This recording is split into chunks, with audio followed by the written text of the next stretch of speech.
Good morning, students. Usha Sajwan here from Springfields Public School. Hope you all have understood yesterday's topic. Today, we will understand the role of plasma membrane in a cell.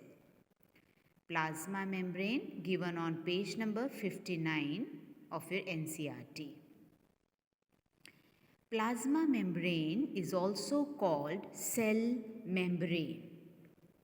Plasma membrane is also called cell membrane, which is common in all plant and animal cells. It is the outermost covering of the cell which allow, you can see the diagram, students. This layer is of plasma membrane. It is the outermost covering of the cell which allow movement of material in and out of the cell. It also prevent means it stops the entry of some material in the cell. Therefore, it is called selective permeable membrane. You understood why it is known as selective? Selective or semi-permeable membrane. Permeable means which allow anything to move in and out. But selective means, semi means only selective material is allowed to enter and exit in and out of the cell. So, plasma membrane, also called cell membrane, and is also known as selective permeable membrane. So, you can mark on page number 59, plasma membrane, also called cell membrane, selective permeable membrane, because it allow and prevent the entry of material in and out of the cell. Now, students, a question arises here. How does the movement of substances like carbon dioxide, water, how does the movement of substances take place into the cell, or how the substances move out of the cell? So, here we will study a very important process called diffusion. You can mark diffusion. What is that? It is a process which allow substances like carbon dioxide or oxygen gas to move across the cell. What is it? It is the movement of substances from a region of, diffusion is movement of substances from a region of high concentration, where there is more amount, high concentration, to a region of low concentration, where the amount is very less. Always the substances move from high concentration to low concentration through a semi-permeable membrane, that is plasma membrane. Right? Now let us take example of carbon dioxide gas. Right? For example, in a cell, there is high concentration of CO2 in a cell. Right? So CO2 will move outside because here concentration is more, here concentration is less. So carbon dioxide will move from a region of high concentration to region of low concentration by this process. Similarly, oxygen gas, it enters by this process. Here oxygen is more, right? And here oxygen is less. So oxygen will enter inside the cell by this process. So diffusion help us in gaseous exchange. Here which two gases I have taken? Carbon dioxide and oxygen. Like in case of our lungs, right? Diffusion of carbon dioxide and oxygen in our lungs is done by this process. By this process, oxygen enters our lungs and carbon dioxide comes out from our lungs, or vice versa. Means CO2 moves out, oxygen enters, and sometimes oxygen enters and CO2 leaves out. That is vice versa. Student, there is one more process which is similar to diffusion, and that is osmosis. You might have done in junior classes osmosis. It is a process similar to diffusion, but the difference is there is movement of only water molecules. Movement of water molecules from a region of high concentration to a region of lower concentration. Whereas in diffusion, there is movement of gaseous molecules. In osmosis, movement of water molecules, and in diffusion, movement of gaseous molecules. Right, student? Now we will do applications, that is uses of diffusion and osmosis. Right? Like one of the most common process you all have seen is absorption of water by plants. Right? Like you can see roots. Root is a part which absorbs water. When we put water, soil has more water content. Inside the root, the water content is less. So, water molecules tend to move inside. Water molecules tend to move inside. This absorption of water is an example of osmosis. From soil, the water enters the roots by the osmosis process. Right?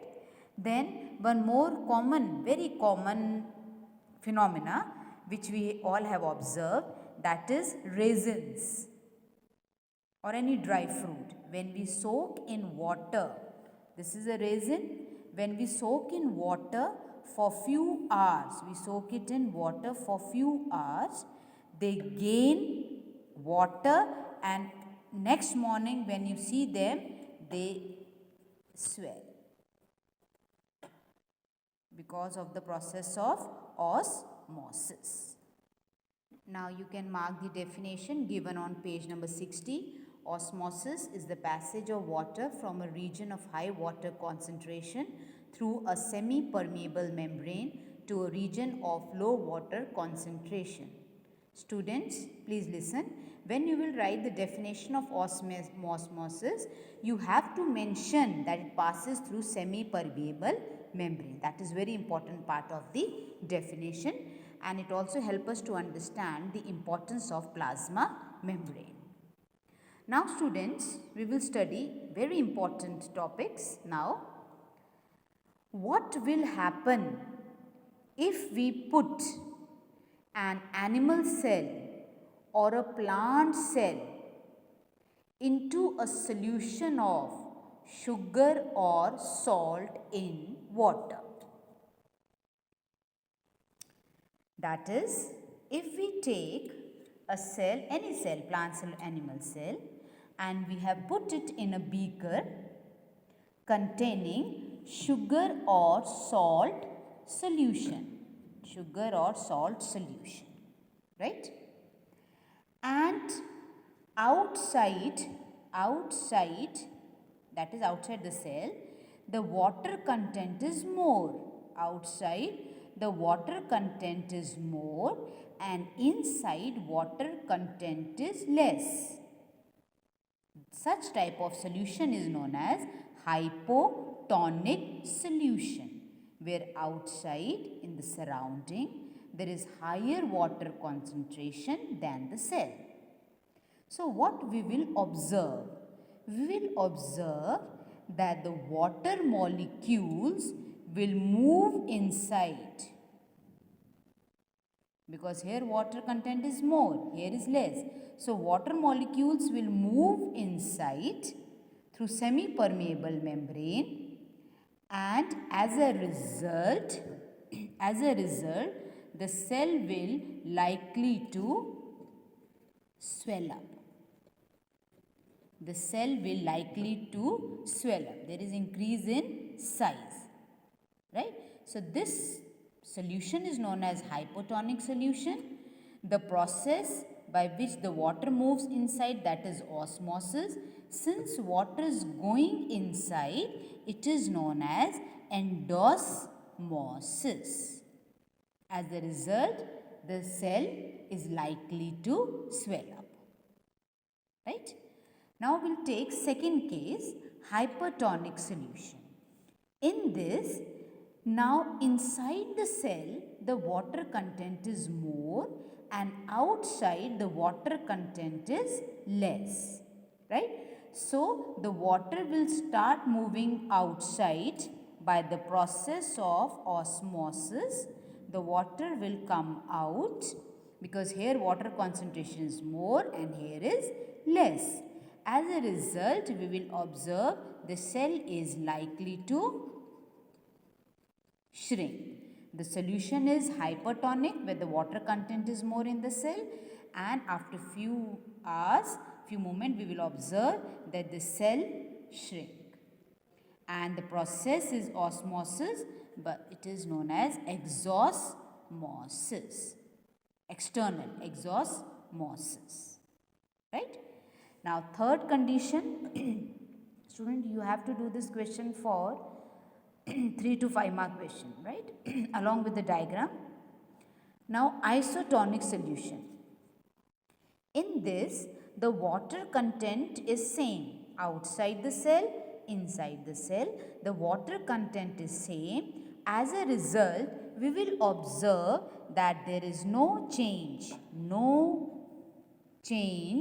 in the size or shape of the cell, because there is no movement of molecule in or out of the cell. Water will move across the cell membrane. Water will move across the cell membrane from higher concentration to lower, but the concentration is same. So it means that the amount of water going in is same as amount going out. So overall there will be no change in the size of the cell and it will remain same. This is known as isotonic solution, and since there is no movement, the cell will remain same. I am recapitulating. When a plant cell or an animal cell is kept in a solution, you have to see where the concentration is more. In hypotonic solution, the water content is more outside. As a result, water will move inside and the cell will swell up by the process of endosmosis. Second is hypertonic solution. Here the water content is more inside, so the water will lose. It will go out and the cell will shrink. The process is exosmosis. Student, if you forget this term, you simply write by the process of osmosis. And in isotonic, the concentration remains same. So overall, the net movement of water molecule will remain same and there is no change in the size of the cell.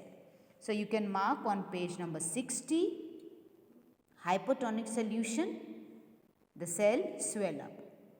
Second para, isotonic solution, same size. Third, hypertonic solution, the cell shrink. Right, students? Now right side of the page 60, they have explained the structural composition of plasma membrane. Structural composition. That is, the plasma membrane is made up of lipids and protein.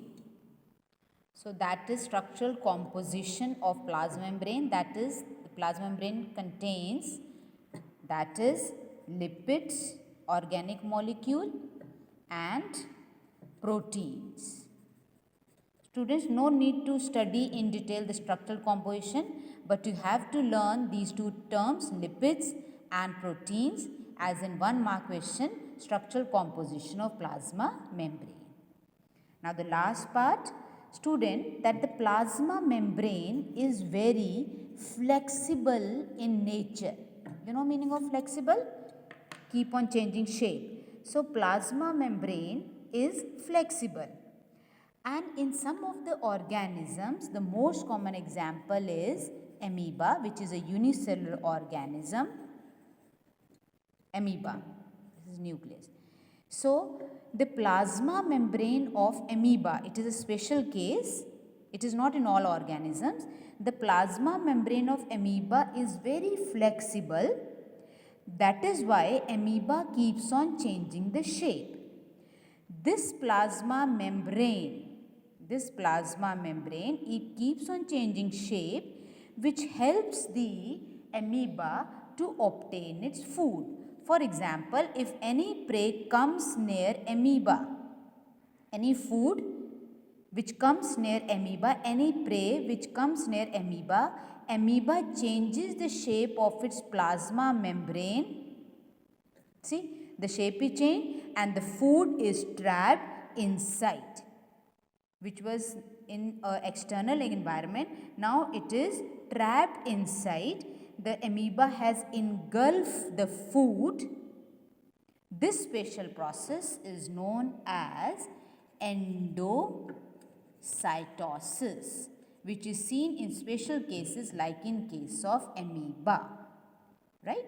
So this endocytosis process helps amoeba to obtain or capture its food. Any part, like if prey comes this side, so it will change its shape. The shape will be changed and the food is trapped here.